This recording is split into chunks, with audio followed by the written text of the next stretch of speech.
こんにちは。Today I will teach you how to use 何々のつもり。つもり expresses your strong intention.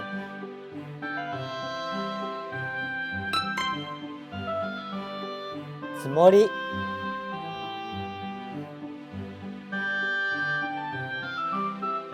彼女と結婚するつもりです。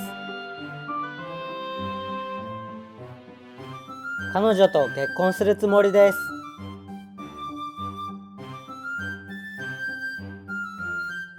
日本に帰るつもりです。日本に帰るつもりです。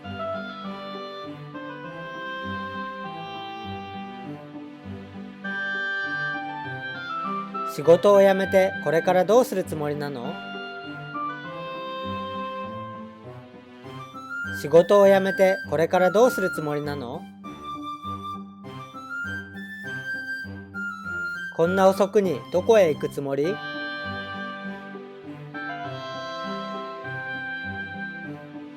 こんな遅くにどこへ行くつもり？そんなつもりじゃなかった。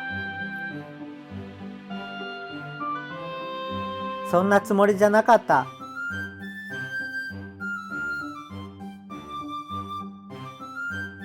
傘を持ってきたつもりだったけど家に忘れたみたい。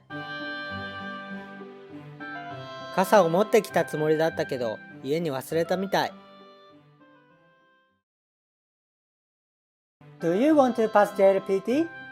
Join our JLPT group now. じゃあ今日の授業はここまで。If you want to learn more, come to our website. You can find notes to this class and more. それでは次の授業でまた会いましょうね。